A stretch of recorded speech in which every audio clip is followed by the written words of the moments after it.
There's a great episode of the television show Friends that focuses around the gym. If I remember correctly, it is Chandler that at some point in the past had joined a gym, probably with the intention of getting into better shape. But like so many others, he just never really went to the gym. The curse of good intentions. So when he realizes that the gym is still taking out his monthly membership fee directly out of his bank account, he decides he is going to head down and quit the gym, as is his right to do. Of course, being Chandler, he does not have the confidence in himself that he will carry through with his plan, so he takes along Ross for moral support. At the gym, they meet with the manager and express Chandler's wish to quit the gym. Yet they are foiled by the salesmanship of the manager and one of the attractive trainers. And Chandler not only remains a gym member, but even upgrades his membership. And as a comedic bonus, I believe that Ross, the moral support, also ends up joining the gym. I joined a gym once, and I tried to go regularly, but I will admit that I was too distracted, busy, otherwise interested to keep it up.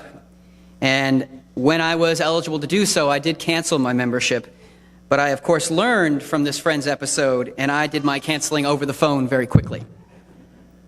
And that is why we have exercise equipment in our garage.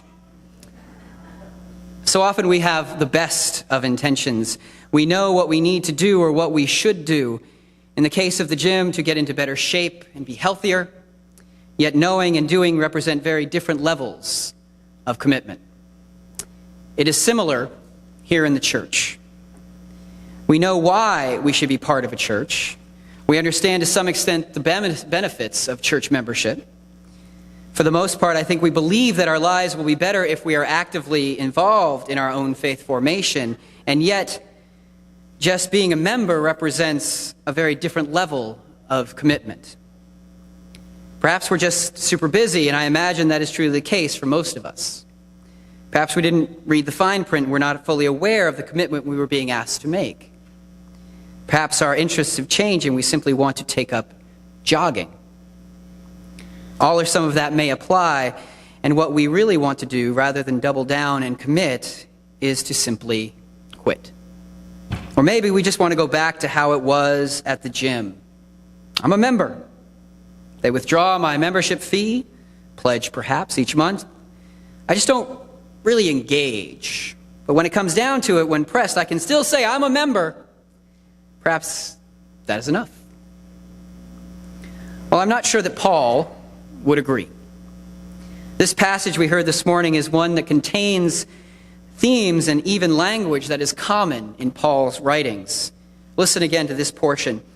Do not be conformed to this world, but be transformed by the renewing of your minds, so that you may discern what is the will of God, what is good and acceptable and perfect. Friends, these are not words of someone encouraging a passive membership in the church. One cannot be transformed by simply joining the gym. One must actually walk through the doors and start to exercise. And it is the same with our faith. Simply joining a congregation is in itself not a transformational experience. In fact, at the risk of sounding self-deprecating, even being here listening to a sermon is not necessarily in of itself transformational. Hopefully it's meaningful and possibly once in a while inspirational, but the spoken words are not the end of it all. And friends, this is a preacher saying this, and I realize I am saying this to a group of people who have taken the time and the step to actually be here on a Sunday morning in the first place. I wonder, though, do we think that's enough? Do we think we come as empty vessels, or at least partially empty, into this space looking to be filled each Sunday and then come back next Sunday for a refill? Well, my friends, I'm here to tell you that this is simply not the case. Just like thinking about exercise is not going to make me any fitter, neither is just thinking about faith. Faith is a full contact, participatory sport. Paul continues in his letter to the Romans by describing the gifts that God has given to the people of God. And in these various gifts, Paul is describing the things we are called to do in the midst of practicing our faith. Each of us, gifted by God, has a role to play in the life and ministry of God's church. At this point, I want to pause, as I may be treading into an ancient theological debate here.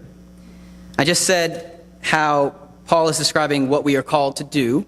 Some may hear that as a theology of works, that we are somehow acting in order to earn God's grace. Paul would most definitely denounce such theology. And I want to be clear that I am not acting as a proponent here. Instead, when I say that we are called to act, to do, I mean that because we are people of faith and followers of Jesus, we are compelled to act. For we know in our hearts what is right.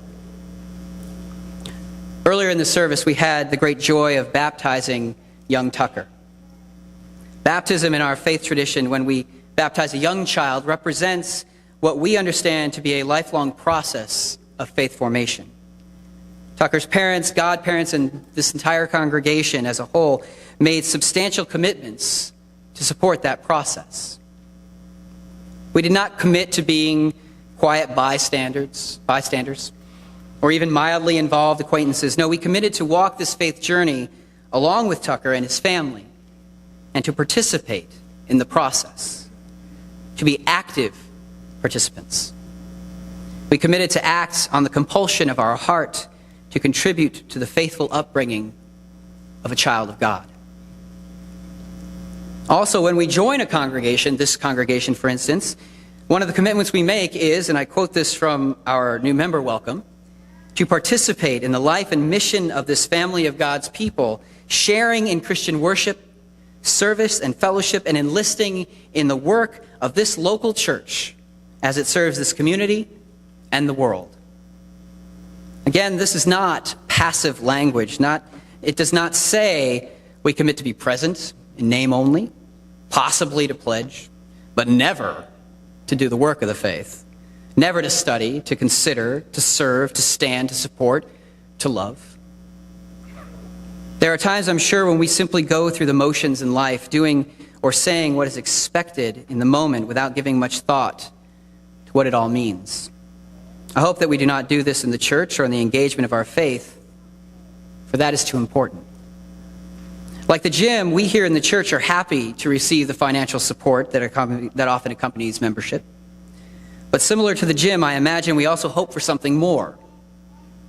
I have to imagine that the people who run these gyms have a sincere interest in the health and well-being of their members.